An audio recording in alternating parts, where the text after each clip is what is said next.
The gaming industry is being split in two. You have massive AAA games and tiny indie projects. But what happened to everything in between? These mid-budget, creative, experimental AA games used to fill the industry with variety, but now they're nearly all gone. So today we'll talk about how this happened, why it matters, and what it means for the future of gaming, and if there's any hope for them to return. Welcome back. Today we're talking about AA games because there was a time when they thrived. They struck the perfect balance between ambition and budget. There were massive AAA games with billion-dollar marketing campaigns, nor were there small indie games. AA games were the industry's bread and butter. They were big enough to have a strong production value, but free from the massive corporate oversight that stiffed creativity.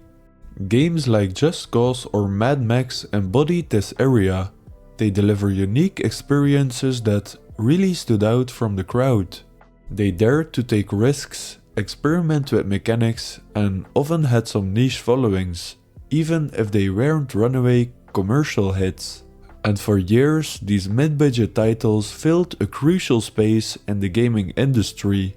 And because of that, it gave players solid gameplay without the pressure of live service models or excessive microtransactions.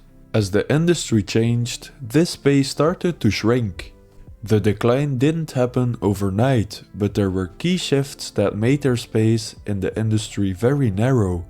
As AAA games became more dominant, studios began investing huge amounts into larger, more complex games, leading to a push for bigger budgets and bigger risks with that.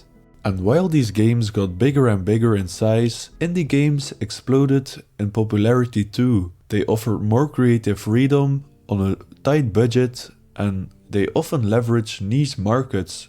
And this combo of bigger AAA games and the rise of indie games meant that the mid-tier studios found themselves squeezed in between, which led to many of them either going bankrupt or they were acquired by larger companies, and thereby forced to either upscale to AAA level or get swallowed by the corporate giants.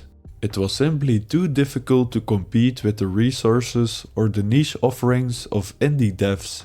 These financial and creative pressures made it difficult for mid-tier games to thrive, which led to them being pushed out of the spotlight as the industry focused on the extremes. Development costs for a game have become a substantial investment, and when you add in the marketing budgets, which can often be higher than development itself, it becomes pretty clear why publishers are hesitant to fund AA games. The risk to reward ratio just isn't worth it anymore. And sure, you have games like Immortals Fenyx Rising trying to bridge the gap between AAA and indie, but did they actually succeed? Immortal Fenyx Rising managed to carve out a solid niche. They offered a colorful open world with a lighter budget, and despite the positive reviews, it doesn't nearly generate the same revenue as Assassin's Creed or Breath of the Wild. The decline of AA games can be partially attributed to publishers changing priorities. Companies like EA, Ubisoft and Activision have shifted their focus, leaving the mid-tier projects behind. The pressure to create huge franchises with their massive marketing campaigns led them to abandon the AA space, where the financial rewards were less guaranteed. However, with the rise of Game Pass and other subscription services, they offer a glimmer of hope. With players subscribing for access to a large library of games, publishers might feel more comfortable funding mid-budget projects again. The subscription model reduces the pressure of needing huge sales figures, since players are already paying for access to the service. And therefore this opens up the possibility for AA games to make a comeback. So as the industry shifts, one big question remains. What kind of AA game would you want to see return? Until next time, and let me know what you think.